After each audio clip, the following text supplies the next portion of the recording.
So of Doing the Devil's Tango, I'm here with my girlfriend, Kelsey. What's up, Kelsey? She's waving. Which is a great, good thing to do on our podcast, you know what I'm saying? Hello. How you been? How's life going for you? It's great. Is it great? Yeah, it's good. Okay, well, that's better than the alternative, I guess. Yes, it is. Yeah, life's pretty alright, you know what I'm saying? Made a video about WandaVision. Everybody tried to dox me. It was really well received. Very well received. Everyone loved it. Didn't get told to kill myself. I liked it. I thought it was pretty funny. You know what I'm saying? Did you like the To All the Boys video? Yes. I thought that was funny. It was good. I thought it was good. I think my videos are pretty good. Alex gets mad at me when I don't watch his videos right when they come out. Well, because she says, she's like, I'm your biggest fan. And then she's like, oh, I haven't watched your last 7 videos. And I was like, some fan you are, fair weather fans, get out of here. Ride or die, you know what I'm saying? It was the last 2. At least you're pretty cute, though. Thanks. So this is Doing the Devil's Tango. It's a podcast where we take some of your guys' like emails and stories and things about dating, relationships, love, Devil's Tango, that type of thing, you know what I'm saying? And then we just give our advice and our thoughts, like, not that we're experts, but I mean, you know, I'm in my early 30s and Kelsey's in her late 40s, so it's like... No, Kelsey's just turned 27 recently, and so, you know, just we've been around the block a few times more than maybe some of you listening, so it's just our thoughts as, you know, a little bit older than you, just, you know, our... Huh? You know what I'm saying? We just say stuff in a microphone for like about 15 minutes, and then people listen to it, I guess. All right, what's up, everybody? So, starting off, first email here says, rockin' the trailer. That's what it says. Oh. Okay. Yeah. And this is, I skimmed this one earlier, and I gotta say, woof. Here we go. Dear Alex and Kelsey, my boyfriend, 24, and I, 22, live together with his mom, 61. Now, I gotta stop right there. That already sounds horrible to me. Yeah, it's not ideal. You know, I mean, living at home sucks anyway for anyone, but like living with your significant others, like family / parents / whatever, that just seems like a horrible thing to be in. Yeah, in like pretty close quarters, I imagine. It says, I moved in about 5 months ago after an argument with one of my parents, etc., etc. I'm writing in because I was wondering if you had any advice regarding when we should do the Devil's Tango, TM, given that we all live in a trailer. Okay, so this is all coming together now. So this 22-year-old girl, 24-year-old dude, they live together in a trailer with his mom. This just sounds like a nightmare scenario. You know what I'm saying? Yeah, it's not great. Like I you know, like the whole living in a trailer thing, that's, you know, whatever. People live where they live and that's fine. But living in a close proximity, like a trailer type thing with your boyfriend's mom sounds like the worst imaginable thing. This is a straight up nightmare. This is horrible. My goodness, you're a real trooper, whatever your name is. My boyfriend and I have been together for about 6 years and have been sexually active for 5.5 years. But who's keeping track? You know what I'm saying? We have done the Devil's Tango. I love how she put TM after every Devil's Tango. This should trademark it. Yeah, I love how she went out of her way to put TM after it. That's effort right there. Yeah. You know, this person, she cares. She's a fan. We've done the Devil's Tango while his mom was home, though I always initially feel bad doing it since I'm sure she could feel the rocking of the trailer. Wing, wing, you know what I'm saying? Even though we try to keep it to a minimal when she's there. The few times that my boyfriend and I are alone are when his mom goes to work early in the morning, and that leaves the rest of the week up in the air as to when we could get alone to rock the trailer. Isn't that the opening to Dragon Ball Z? No, it's called Rock the Dragon. Never mind. It's called Rock. It's like Dragon, Rock the Dragon, Dragon Ball Z. You know what I mean? Remember that? I don't. Remember the Dragon Ball Z, the intro? I don't. It was like this crazy guitar. It was like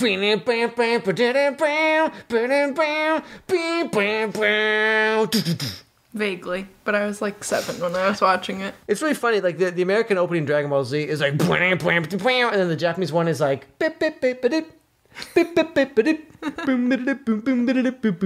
like in Japan, Dragon Ball seems like a kids show, even though it's got like boobs and fighting and stuff. But it's like a lot of fighting. It's a kid show though. It's like, oh, it's for kids. So the opening and stuff is all very like happy, cutesy, whatever. And then in America, it's like, bam, bam, bam, rock the trailer, having sex with the mom next door. That's literally word for word how the song goes. I don't know if you guys know that. Anyway, my boyfriend isn't the type to take time off of work for me and him to spend a couple days elsewhere. And even if he was, I'm not sure if we would stay in a hotel room or Airbnb because of the pandemic. Fair enough. So the question is, what are your thoughts on this? Should we still do the devil's tango while his mom is also there since she hasn't complained to us about it, or should we only keep it to when we have alone time? P.S. It's always nice to hear Kelsey laugh. Keep it up, Alex. Ba-bam-bam. Yeah, good job. Because I make you laugh. That's the secret. That's the secret to just anything, really. But the secret to relationship, if you're a guy listening, okay, the secret is this.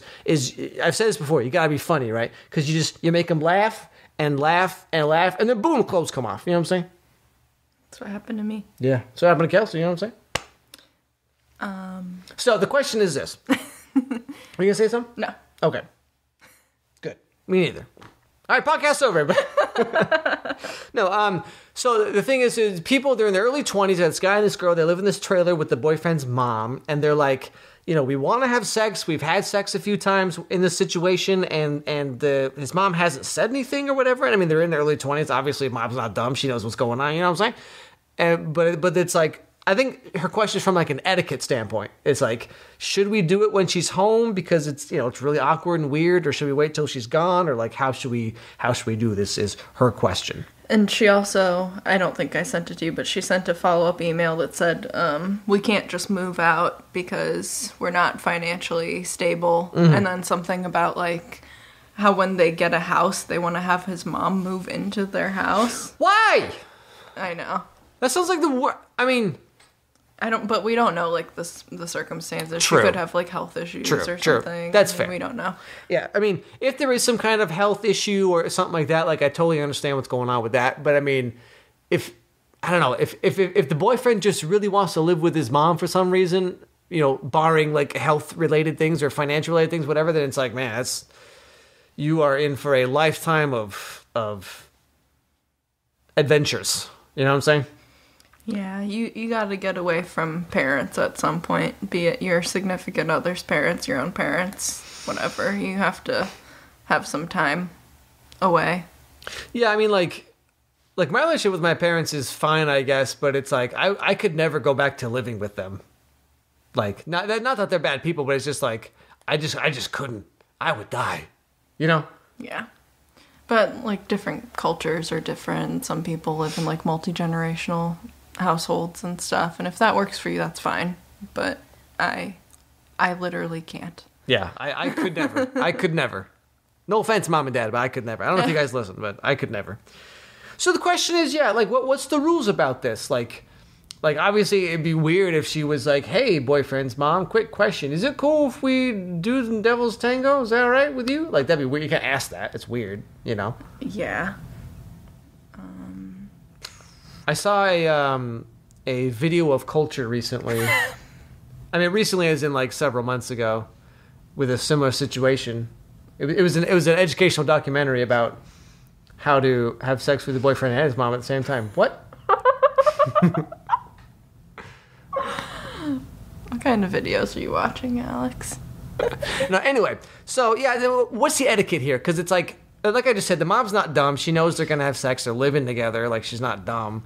But also, it's like, I mean, you don't want to because she's gonna hear it, and it seems kind of disrespectful since she allowed the girl to move in after she fought with her parents. And like, trailers are pretty small usually, mm-hmm. And like she said, you can literally feel it moving mm-hmm. when they're having sex, which is like super awkward. Yeah. I honestly don't know if I ever could have sex living with my parents. You know what I mean? I don't know if I could ever do that.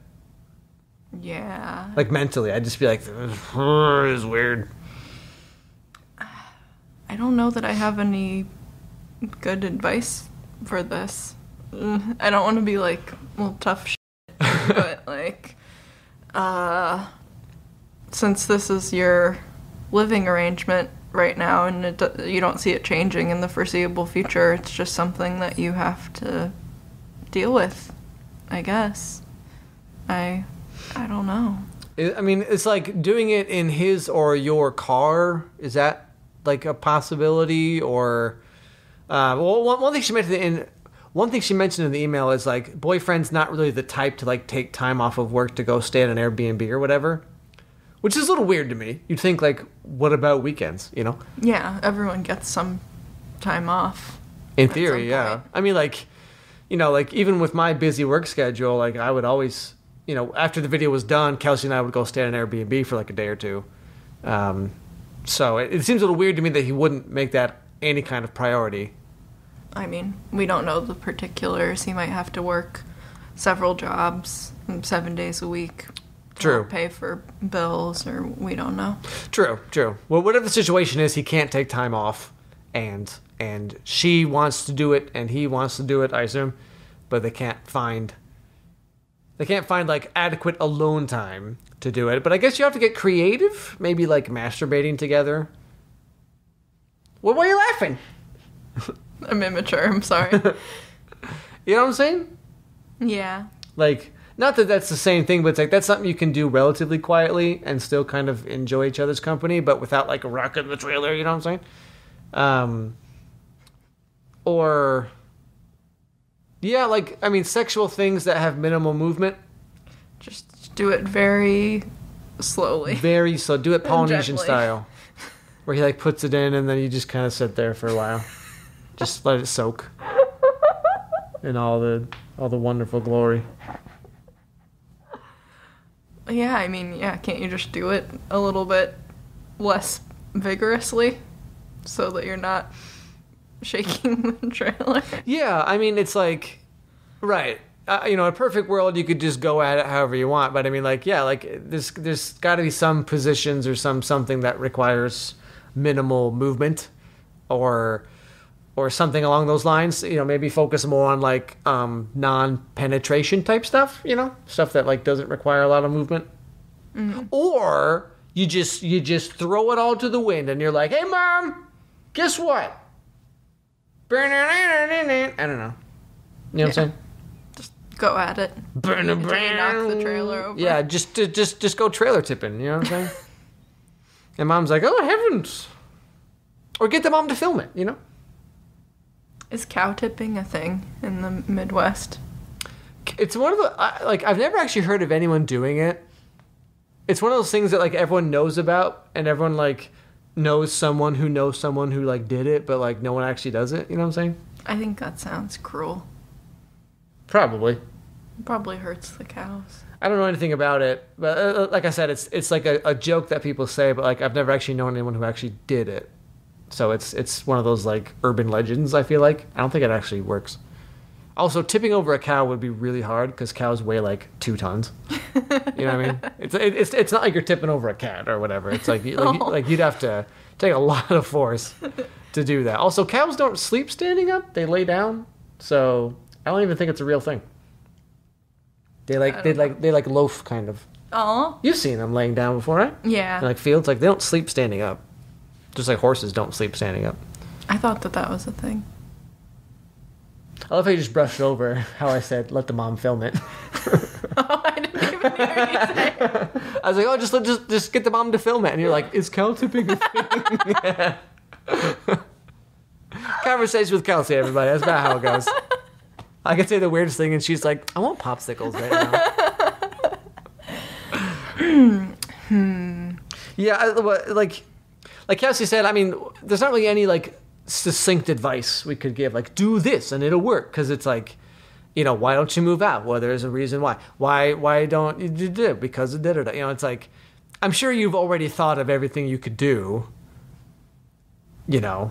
Yeah, I don't know how much his mom works. The email kind of made it sound like she only works, like, once a week or a couple times a week. But why not? Oh, I guess your boyfriend is working, too. The schedules probably, like, overlap. I was gonna say, just, like, do it every time the mom is gone, that you guys are both there. But that might not be that often. This kind of seems like a high school type situation, you know? Yeah. Where it's like, okay, Mom, my parents are gone. I got the house for the next 30 minutes. Yeah. Let's see what we can do real quick. And then you got to sneak off into like the back of the car, and you got to drive off to like Points Peak or whatever, like the makeout spot, you know. Yeah. Go out by the docks or whatever. There's no water in Iowa. I just made that up. Water doesn't exist in Iowa. Lover's Lane. Lover's Lane. So good luck, Kay. Do it in the middle of the night when she's sleeping. I say just own it. Just go at it. Just go at it. Just like full on like fake orgasm. You know, where it's Screaming. Yes. Sorry, we don't have better advice. This is a tricky situation. Yeah, I mean, this is the kind of situation where it's like, you know, we give advice because we're older and we've just been around the block a few times, made a lot of mistakes.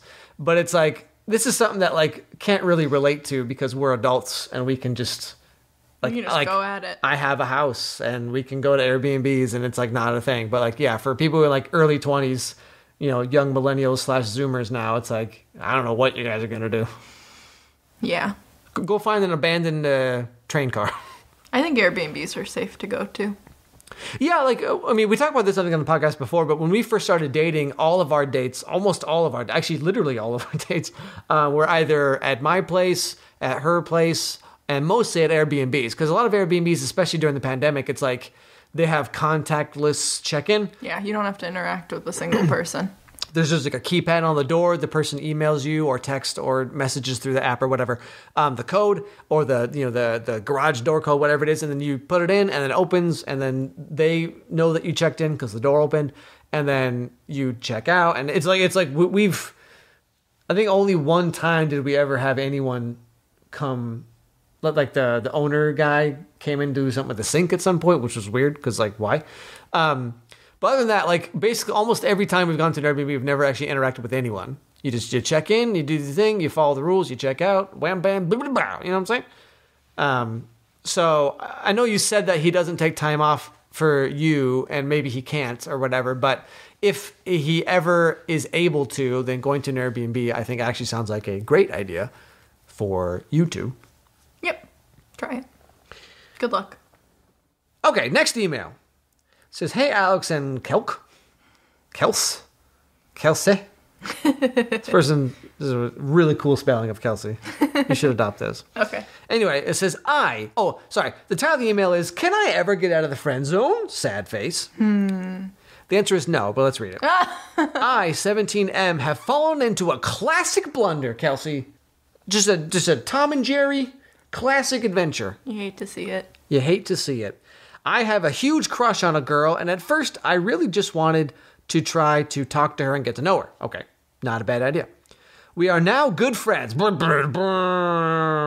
have been talking for a year along with playing games together online. I constantly feel a relationship-like tension between us. It's probably placebo effect, my dude. So mean. But have been listening to the podcast for advice on dating, and it seems like I might fit the category of the guy who has been friend-zoned. Is there a way to get out of the friend zone once I'm in it, or do I cut my losses and move on? Thanks so much. Love the podcast. First of all, thanks for listening. Second of all, Kelsey's a girl, and she can tell you more about this, but I would say if you're in the friend zone, then, like, it's over. Pretty much. What would you say to this gentleman, this fine gentleman, who shall remain nameless? 17M. Yeah, I don't know. In my personal experience, I think once someone is firmly in the friend zone, then that's usually it. Like, it's probably not going to change. Yeah, like when you meet, there are always exceptions and there's anomalies and there's, Netflix movies that tell us that if you walk around with a milk crate, then one day you'll get to kiss the girl of your dreams. But in real life, it's kind of like whenever you meet, this is true. I feel like I've said this before, like a lot of guys, not every guy, but I'd say the majority of men, have a very blurred line between like friend zone and dating zone with the girls in their lives. Where it's like, she's just my friend, but if she was totally down, I'd be down, A lot of guys are like that, but a lot of girls, some girls are definitely like that, but a lot of girls are the opposite, where it's like, whatever category you fit into, that's what you are. And I feel like as a guy, when you meet a girl for the first time, it's like a what do you call that? An automatic door, where like you step in front of it and then it opens, but then if you wait too long, it'll close again, right? You know what I'm saying? Or like, or just like a door that you open that closes by itself. You know what I'm saying? Like those doors at like high schools and stuff. Like you open it, and so you open it, and there's a period of time where like, you know, you can step in to the partner dating zone, where it's like, you know, you get to know each other, and then you have to very quickly like ask on a date, make your intentions known. Like, I want to date you. I'm romantically interested. You have to make it like known, and it might get rejected. But like, if the door closes on the partner zone and then you're stuck in the friend zone, like that door is basically never going to open again. You know what I'm saying? Yeah. So it's like, you know, this guy's been talking to her for a year. You're in the friend zone basically at that point. If it's like a week or two and then you ask her on a date or whatever, I feel like that's still reasonably okay. Mm-hmm. Even maybe a month or so. Like there's a period of time. It's different for every girl. It's different for every situation. But there's kind of a short period of time where you make your intentions known, like what it is you want, and then they will either reciprocate or tell you that they're not interested in what you're offering, and you say, okay, no big deal. We can just be friends, whatever. Now, I mean, if you can be her friend and not have the feelings part get in the way, like if you can divorce yourself from the feelings and then the friendship, then you could absolutely stay her friend and be like, sure, well, you know, I got this girl I play games with because we play games, and that's cool. But if you're going to continue to be her friend for the distinct purpose of hopefully dating her in the future, then that's very dishonest, and also like it's just not going to happen. It's not really fair to either of you, because she thinks you're just a friend and you're hoping that she's going to become more than that, and then when she doesn't, you're going to kind of feel a little bit rejected or feel kind of resentful in a way. We're like, oh, but why are you blah, blah, blah, blah. And then she's going to be like, oh, I didn't know you felt that way, and turns into a whole hullabaloo. You know what I'm saying? So if it's been a year since you've been talking, I think that's it's way too long to suddenly be like, haha, surprise, I wanted to date you the whole time. And she's like, what? You know what I'm saying? Yeah, I agree with that. I mean, of course, everyone is different, obviously, but to me, that would make that person like a friend. Like, probably know a lot about each other by that point. And I don't know, it's just, I don't know. Once you're in the friend zone, yeah, it's like damn near impossible to come back out of it, to me. Yeah, again, everyone's different. Some girls are a little more flexible with that, and you know, some guys are also cool with being in the friend zone or whatever. But yeah, like I just said, like when you meet a girl for the first time, there's a brief period of time. Like it's not like you have to do some like Herculean feat within the first 2 days or whatever. It's just like there's a period of time, maybe a couple weeks, maybe a month, maybe a few days. It depends on the person, where you have to make it known what you want. Like when Kelsey and I first started talking, way back in 1987. Yep, before you were born. Yeah, before I was born even, because we were in heaven together. Oh. No, when we first started talking, like one of the first things I ever said to you was like, how old are you? Do you have a boyfriend? Like that was like right out the gate. You know what I'm saying? How old are you? Because that was right when the whole Chris D'Elia thing was going on. And I was like, yeah, I'm not gonna, if you're not 17, are you? Yeah, I was like, you're not like almost 18, quote unquote. Like you gotta be at least like 22 or something. Come on. So I asked her how old she is and do you have a boyfriend? And doing that immediately, I was like, you know, that's a great way to ask, you know, or not. That's asking if, you know, do you have a boyfriend? Do you have whatever? It's like that basically makes your intentions known at that point, right? Because obviously you're romantically interested, right? I am interested. I'm not just trying to be your friend. I want to be more than that, and I'm letting you know right away. And if if Kelsey did have a boyfriend, or if she, you know, whatever, then like she could have said that she did, or she could have been like, oh, well, no, but I'm not dating right now, whatever. Then, you know, she could kind of do a soft rejection at that point. Or in her case, she was like, nah, I'm single, I'm 26. My sign is a Capricorn, whatever, cornucopia, whatever signs are. It's Aquarius. It was Aquarius? Oh, you're one of those kids, huh? What does that mean? You don't know anything about astrology. I don't care either. But yeah, you make your intentions known right out the gate. Like, I mean, you know, make your intentions known. Like, that doesn't mean you walk up to some random girl and the first thing you ever say to her is, will you be my girlfriend? Like, that's going to scare them off. But, you know, you have to start off having friendly conversations, but pretty quickly you need to like, after like maybe the first or second, maybe third like conversation that you guys have, like you need to kind of ask on a date or ask if they have a boyfriend or talk, like you need to make it known, okay? Because you can't like bide your time for a year and then be like, okay, now I'm going to make my move, because she's probably moved on. At the beginning, maybe she would have been interested, but then, once you migrate over to the friend zone, then it's like she just will almost never see you as anything but that. Yeah. And I get that, like, a lot of people are scared of rejection, obviously, because it sucks. But, like, if you put yourself out there, like, right when you first start talking to someone or, like, pretty soon after, and then you get rejected, it's like, whatever, you hardly even know that person. What does it matter? You just move on.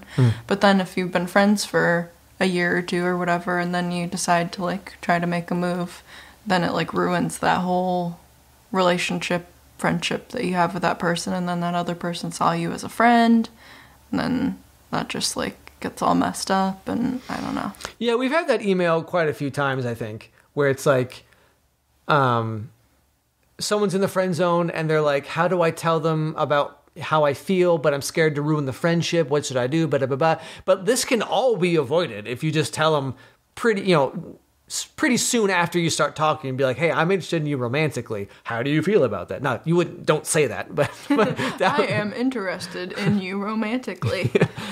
I am interested in you romantically. How do you feel about that? It's like, but you have to kind of make it known and understood as to what you're pursuing. And then, if they reject you, then it's like, okay, they're not interested in you, for whatever reason. Could be because just the timing is wrong, or they don't find you attractive, or whatever it is. And they tell you that, and then it's like, okay, but so I was talking to you for like the last 2 weeks, and you're not interested in me romantically, so okay, fine, whatever.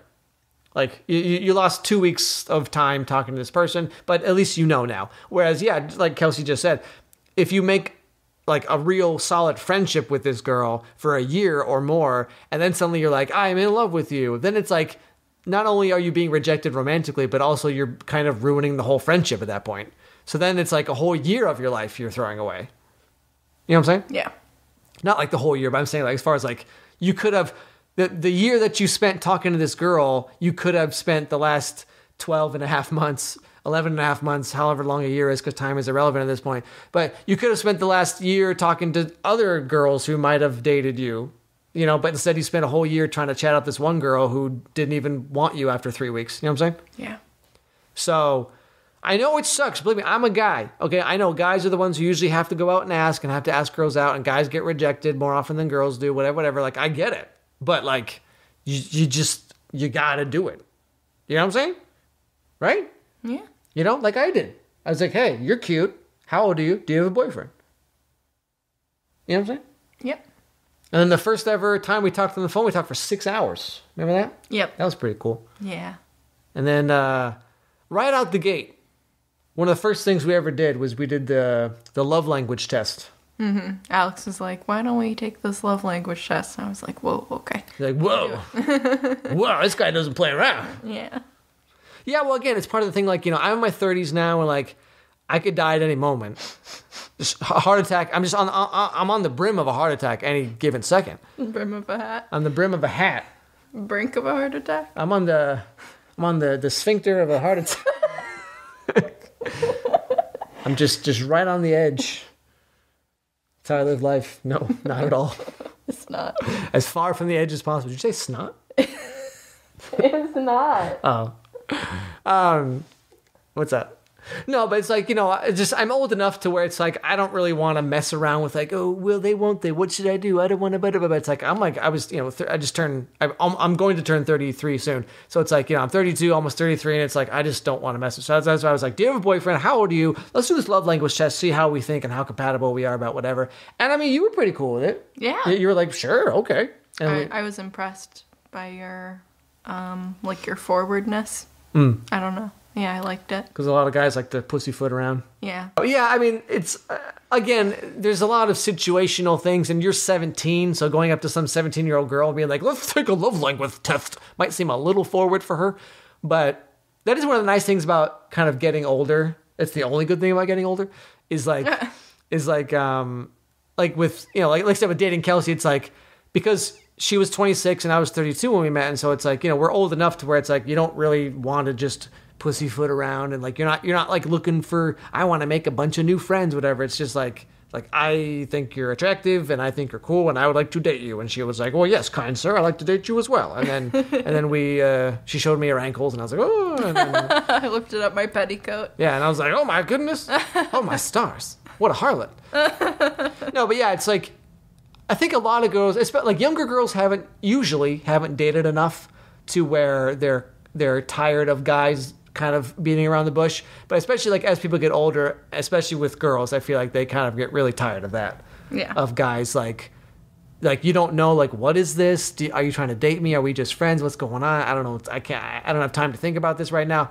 Whereas when you're young, I feel like maybe it's not that it's okay. I mean, if you're too forward when you're young, it kind of, you come across as maybe weird a little bit. Mm-hmm. But as you get older, I feel like being more direct is, like, a lot of people, guys and girls, and in between, like, everyone, like, wants that. Like, they want to know, like, am I wasting my time here? Is this just a friend thing? What are we doing? Like, making your intentions known right out the gate as you get to your mid to late 20s and beyond is, like, I think a lot of people appreciate that more than when you're younger, and it's like, oh, you're too thirsty, you're too desperate. Yeah. And then when you get older, it's like, please, do you want to have sex with me or not? What's going on? Just let me know. Do you think I'm hot or not? Come on. But yeah, to answer your question, 17M with no name, I would say you are in the friend zone. So, I mean, I wouldn't say like necessarily throw the whole thing away. If you can be her friend without the feelings, then go for it. But like I just said before, if you're going to stay her friend hoping that she will become dateable in the future, then that's very dishonest of you and you should cut the friendship off. Yeah, or just like shoot your shot, and then if it doesn't work out, then yeah, just cut your losses and move on. Yeah, like you got yourself in this mess, you got to get yourself out. So I'm just going to vamp here for a little bit, everybody. Just want to tell you that, this podcast is a really great little thing for me to do on the side. Like, I don't intend it to be some like huge mega podcast, like it's going to take over the main channel, whatever. Like, it's just, I don't know. I have a lot of thoughts about a lot of things, and not that I'm the most eloquent person, but I kind of like having a little more personal stuff because my videos are very cartoony, like literally. Imagine that. It's very like I'm hammered up and it's all jokes, whatever. But doing a podcast where I can just kind of like be myself and just kind of talk about stuff like relationships and whatever, like it's, I don't know, I enjoy it. I know, like there's 10,000 of you who watch every single one of these on YouTube, and then another couple thousand who listen on like Spotify and like Libsyn and stuff. And it's like I really appreciate all of you. Like you guys are like the hardcore of the hardcore, because like not only do you watch the videos, I assume, but you also listen to the podcast and all that. So it's like I really appreciate all you guys. I really do. It's easy to lose sight of that stuff as you get bigger and bigger on YouTube, where things just become about the numbers and about sponsors and about, why didn't this video do as well as that video, and what topic should I do, and how do I maximize revenue, and all this like dumb stuff, which is, I mean, when you're running a business, you have to do that, but it's nice to have something that is small and it's just me and my girlfriend Kelsey. We're just doing a podcast talking about dating and sex and stuff, and it's just having jokes, having a good time, and 10 to 12 to 15,000 of you will listen to it. So it's like I really appreciate every single one of you in that regard, because I don't know, the fact that 10,000 of you are interested in my thoughts about anything is honestly really quite flattering. So I don't really know how to end this, but I'm just waiting for Kelsey to get back from the bathroom, to be honest. Okay, next email. Is being unemployed an issue in relationships? It says here, hey there, Alex and Kelsey. I am 17, almost 18, and I want to go out there and try talking to girls when we're allowed to. But I don't have a job. I'm a funny and confident, but since I don't have a job, I'm a funny and confident. Will this be a nail in the dating coffin? I've never had a girlfriend before. Kind regards, anonymous. Okay, so since you're only 17, I don't know what your plans are for the future, like after high school. I don't know if you're gonna go to college or maybe you won't. I don't know, but when you're younger, I don't think it matters as much.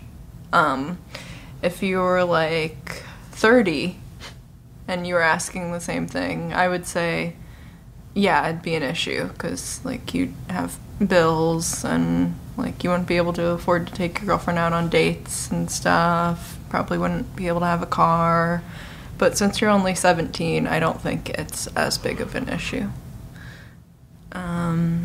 Yeah, I was just going to say the same thing. Like, yeah, because this person is 17, it's like, I don't think anyone expects much in terms of, like, financial status when you're 17. Even, like, when you're early 20s, it's like, people don't expect much. Kind of like the one we just read about the girl who's 22 and the boyfriend's 24. They live in a trailer with his mom. It's like... Pretty normal scenario for being that age. Yeah, I mean, it's just becoming more and more of a thing with just the way the world is now. Yeah. You know, like younger millennials and older Gen Z kids, they're coming out of high school, coming out of college, and it's like, I got no money.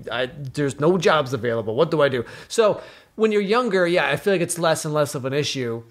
Also because, like, at that age, you know, the idea of, like, going on a nice date is like going Outback or something. Yeah. It's like, wow, he took me to Texas Steakhouse. Oh my goodness, he took me to Macaroni Grill. This dude's a millionaire, you know.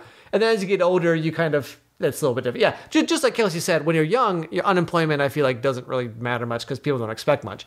But when you get to, like, your mid-20s and beyond, then it's like, yeah, you know, if a girl's like 17 and a boy's 17 and the boy's like, I don't have a job right now, and she's like, oh, well, you know, we can just hang out and make origami or whatever. But then if a guy's like 25... And then he's like, yeah, I haven't had a job ever. And then the girl's like, what do you do with your life then? Like, what are you doing? You know? So, yeah, as you get older, that becomes more and more of a thing, more and more of a deal breaker. But at your age, I think that's definitely not something to worry about whatsoever. Next email. Why don't you read this one, Kelsey? Hey Alex, hey Kelsey. Before I start, I just want to tell you guys that you both are amazing and I love you. Lies. You don't even know us. I love you too. You can't love us. Okay, so Can love bloom on the battlefield? Sorry, go ahead. Metal Gear Solid 3. What's up? Okay, so I'm Sherry. Hi, Sherry. Hi, Sherry. You have good berries. Sherry's berries? Anyone? They're good. Anyone? Hello? I'm 18. Almost a year ago, I started talking to this guy who I've known for a bit. Let's call him Adam. He is a year older in his first year of university. When the pandemic started, we started talking for the fun of it, but then things got a little more intimate. Uh-oh! Intimate? I don't have much experience, and he is the first person I got romantically involved with. He didn't want to be in an actual relationship because he wasn't ready. Oh my goodness. Okay. How many guys use that as an excuse? All of them. At that age. Has any guy ever broken up with you for that reason? Or like, they're like dated you where it's like, yeah, like I want to date, but like I'm not looking for anything. I don't know what I want. Yeah, we're like half dated. It's like, no, I can't. I just don't want to be tied down. Yeah, I can't. What does it say? It's like, I don't want to be in an actual relationship. I'm not ready. I got to take care of myself. You know what I'm saying? Even though you're already dating for all intents and purposes. But whatever. Yeah, but like you're not, though. Anyway. At the time, he was still in high school with me, and I thought that this would be temporary and my feelings would be spared because he'd be leaving for school. Due to the pandemic, he was able to stay home first year, and we continued our relationship, in quotes, and I started catching feelings for him very quickly, so I told him, but he hasn't stated his feelings for me. Uh-oh. Even though we never stated that we would be exclusive to each other, we stayed loyal to one another, so I feel like I'm getting mixed signals from Adam. You might be being exclusive to him, but you don't know what he's up to. Right, I just think she's like, we've been loyal to each other, but it's like, I mean, maybe you're being loyal to him, but like, how could you possibly know if he's being loyal to you? Especially if he specifically said like, I don't want anything serious. I don't want an actual relationship. I can't be tied down right now. And then, you know what I'm saying? Yeah. He's probably talking to other girls. Anytime I try to ask him where this relationship stands, he always tells me that I could do better and he doesn't deserve me. I'm afraid that if I end things with him, he will think that I proved his point and that I found someone better, when in reality I'm just looking for someone who actually wants a serious relationship. It's not that I don't like him, it's that I'm trying to preserve my feelings so I don't get hurt. I really like him, but it's been almost a year and we still are in this friends with benefits relationship, which is what I don't want. I start university in September and he's moving closer to his school in August. We are going to be far apart, but I don't mind long distance if it means we are serious. I don't know where this is headed, and if it isn't going anywhere, then I want to have my options open once I start school in September. How do I get him to tell me how he feels about us? P.S. He is an introverted person, and he asked to keep this private from the beginning, so none of our friends know what is happening, which means I can't even get their help. Okay. So the real story is in the P.S. Yeah. Like, it was one thing if you're like, yeah, we're together. He doesn't want us to be like an exclusive, like, boyfriend-girlfriend couple, and I don't really know what it is he wants, blah, blah, blah. But then you just like, that should have been the title of the whole thing, is in the PS where he's like, he wants us to keep it private and not tell any of his friends or any of his family or anyone knows, whatever. So this dude's definitely sleeping around, right? Yeah, or at least he's trying to keep his options open. He's trying to, yeah. I don't know how successful he's being at it, but I mean, and the fact that he's like, oh, you could do so much better than me, that's such like a cop-out thing to be like, that's like a way of saying, oh, it's not you, it's me type of thing. Yeah. It's kind of, I don't know how to explain it, but like, that's the line that guys say so that it's like, to like make them not look like the bad guy. Yeah. It's kind of like setting. I'm trying to think of the word here. Or like the metaphor. It's like, it's like setting the relationship up to kind of fail, and then when it does, it's like, well, I told you so. Right. Yeah. It's like you're starting the Rube Goldberg, what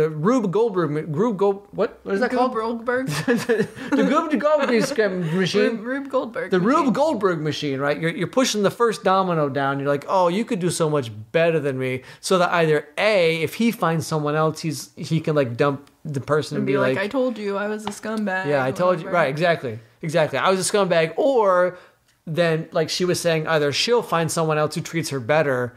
And then he's like, yeah, see, you could do better than me. But I have like 3 other girls on the side anyway, so like whatever. That's very juvenile. Right. It's a great way to not take responsibility for things. Because like I just said, it lets him kind of be a scumbag because he's like, I told you so. Or it makes you sort of uninterested in him, and then he can kind of do whatever he wants while you're still kind of pining after him in a way. Mm-hmm. Yeah, it's a very 17, 18, high school, college age thing to do. Yeah. Okay, so our question is, how do I get him to tell me how he feels about us? He already has. Yeah. He's already told you. He doesn't want to date seriously. Yeah. Like it seems like you don't want his answer. You want him to say to you what you want him to say. Yeah. Yeah. Like it sounds like, because he's told you his answer. His answer is that he's not that interested in you. He's trying to keep his options open. If he's trying to keep you a secret from his family and friends, then that definitely means that like he's trying to sleep around. And like he hasn't told you straight out the answer, but he has told you the answer, if that makes sense. He hasn't vocalized it, but the answer is there. He doesn't want you as much as you want him. I feel like we're coming off harsh, but just... It's true, though. In my personal experience, that's the impression that I'm getting from this. Mm-hmm. He's trying to keep his options open. It sounds to me like you like him and are more interested in a serious relationship than he is with you. Sounds like he's trying to play the field to me. And the thing is, like, I mean, yeah, it's kind of a scummy thing to do, but he has told her as much, right?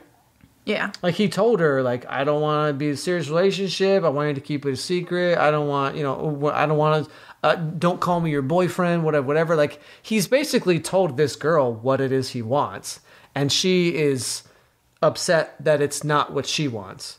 And she's, like, trying to... when she asks, like, how do I get him to tell me how he feels about us? It sounds like what she's actually saying is, like, how do I convince him or how do I change his mind to get him to say the thing that I want to hear? Right? Yeah. Because he's giving you his answer. You just don't like it. Anytime I try to ask him where this relationship stands, he tells me I could always do better and he doesn't deserve me. I'm afraid if I end things with him, he will think I proved his point and I found someone better. When in reality, I'm just looking for someone who wants a serious relationship. Okay. Take that right there. So you say, what are we? How do you feel about us? And then he's like, you could do so much better than me. Like, I'm a piece of garbage. Like, you should date someone who actually likes you. And you're like, no, I want you. And also the thing you said about if she breaks up with him, then she's going to prove his point. But like, so what? I guess I'm confused about what the problem with that is. Like you prove his point, and then you get out of a toxic relationship, and you get the chance to date someone who actually likes you, and then he gets to keep doing what he's already doing anyway. So what is the downside of that exactly? I'm confused. Yeah. If she proves his point, then what? You lose Jeopardy? Like, what's the issue here? Yeah, you don't need to spare his feelings. Because he's not sparing yours. Yeah. Well, you don't owe him anything. So, I don't know. I mean... I say break up with him and date someone who actually wants to date you. It's not that hard. It's harder. It's easier said than done, Alex. Is it? Yes. Wait, is the sex really good? Like, why is she sticking around for? She likes him a lot. Oh. But I agree. I think that you guys should just break up so you can be single when you go into college. I said it in my To All the Boys 3 video, which is like the whole like post-high school going into college time, like everyone should break up. Because all it does is cause heartache and misunderstandings or resentment down the road. I mean, some people make it work. Yes, there are anomalies, but the anomalies are so few that they kind of prove the rule that it's such a rare thing. Yeah. And like if the person is the one for you, then you'll date other people. You'll realize like, oh, everyone else sucks. I like this person. You go back to them anyway. You know what I'm saying? Yeah. Yeah. So I think it sounds to me like you deserve better, and you can find someone who's willing to be in a serious relationship with you, who actually like treats you how you deserve and is like proud to be with you. That's what Kelsey did. Yep. Now I tell millions of people I'm with you. You know what I'm saying? But instead of being like, oh no, I got so many chicks in my DMs, I can't have a girlfriend right now. I was like, you want to be my girlfriend? Okay, boom, posting selfies, telling everybody, change the bio on Twitter. You know what I'm saying? I'll fight every girl in your DMs. Good luck. Sorry you're dealing with this. I know it sucks. I believe the technical term for the guy you're dating is a douche. Boy. Yep. I mean, literally. Yeah. Let's do one more email. To date or not to date? Oh, that is the question. It's all philosophical. Oh, goodness, it's another Hobbit novel. Okay. Hi, Alex. No, Kelsey. That's okay. Okay. I'm 18 years old and quite a conservative family, and in a quite conservative... I'm a conservative family. I'm 18... Let's start again. Okay. Hi, Alex. I'm 18 years old and in quite a conservative family in India. And even though it's 2021, arranged marriages are still a thing here, and my parents expect me to marry that way if I ever do. So since I'm still dependent on my parents, it's kind of a bit risky for me to date around a lot. Since I was very little, I've had an outline of my life, and it never involved a boyfriend or husband. The biggest argument I'd heard to marriage is so you won't be alone in old age, and I thought, well, I'll just adopt a couple kids and I'm good. But as I started growing up and started having crushes, although I'd just bury them and wait them out because I never intended to be in a relationship, I feel like I'll fall hard and fast if I let myself get there. But I cannot imagine making myself vulnerable physically or emotionally to another person. It honestly sounds terrifying. Right now, I'm doing okay.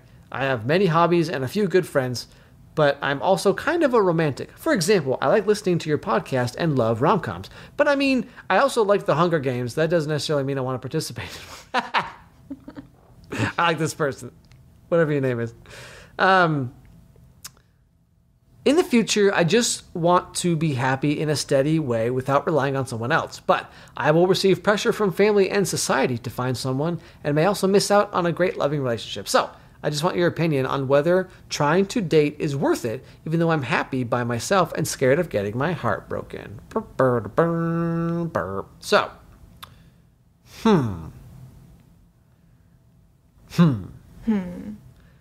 I mean, the whole arranged marriage, India thing, that. I have nothing of value could I possibly say about that. Yeah.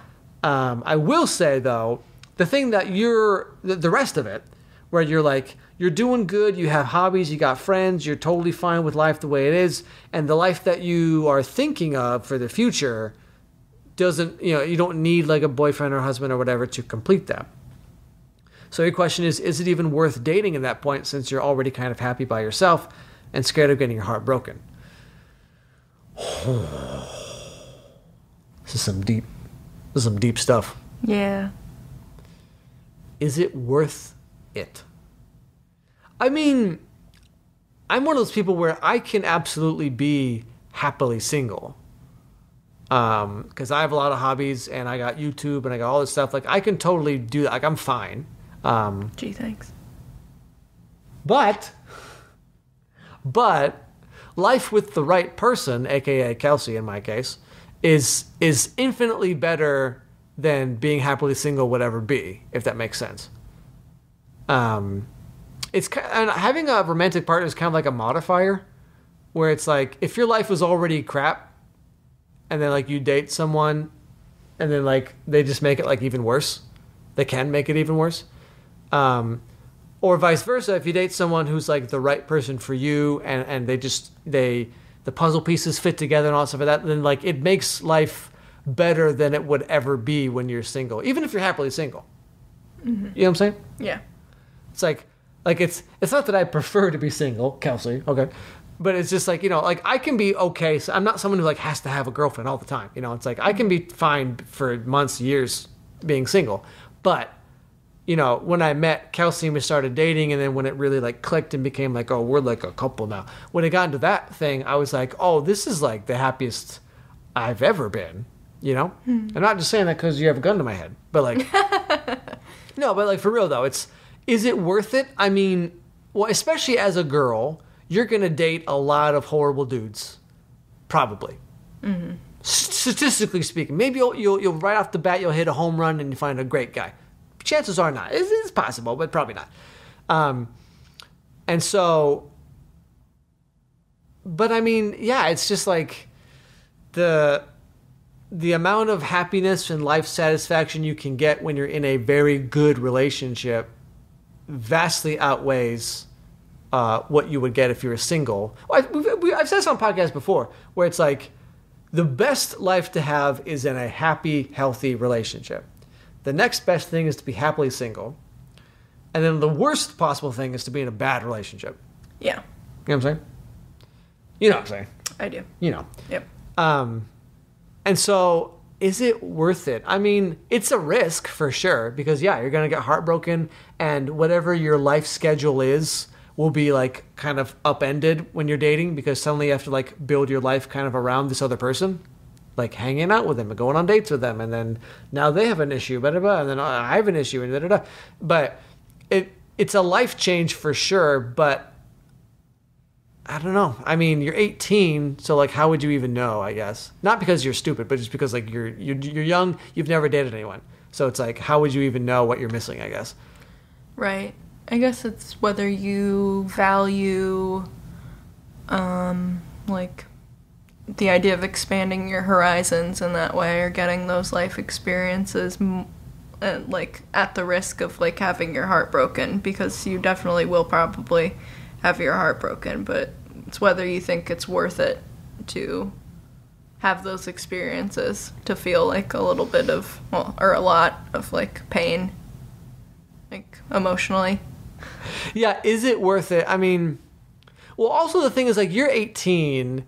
And so you might feel like, oh, everyone else is dating and I have to get married right away because of arranged marriages and all this stuff. But it's like, again, I don't know what the culture of India is, or the necessarily like how the intricate things about dating or arranged marriages or whatever. Like, I can't speak to that at all. But what I can say, it's like, and we've had emails like this before, where girls would be like 18 or 19 and they're like, I haven't dated yet and I feel like I'm missing out and I just want a boyfriend just because I want a boyfriend. What should I do? But it's like, like, there's nothing wrong with waiting until you're like 21 or 22 to start dating, or later than that even. It's like, you don't have to date just because you're 18 or whatever. Like, if you're totally fine with how your life is now, then maybe that's fine. Maybe in a year or two, things will be a little bit different, and you'll feel like, I would really like to have a boyfriend or something like that.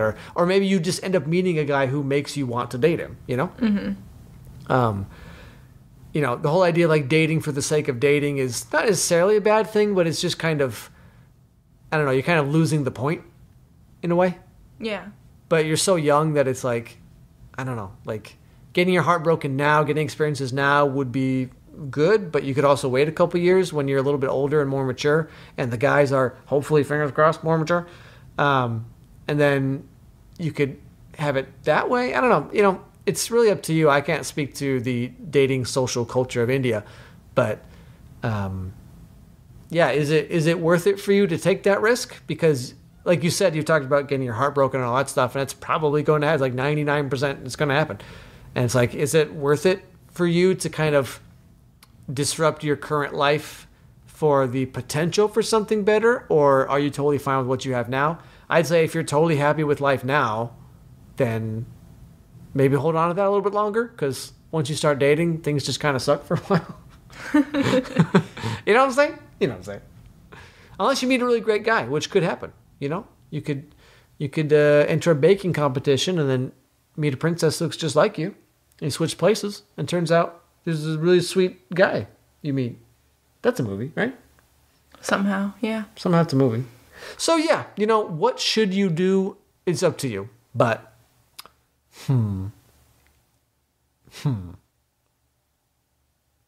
mean, me meeting and starting to date Kelsey here really kind of changed a lot of things in my life for me. Not life itself, but it's like I said, I'm the happiest I've ever been. And like, you find someone who like kind of gives you what you always needed, but even if you didn't know it, if that makes sense.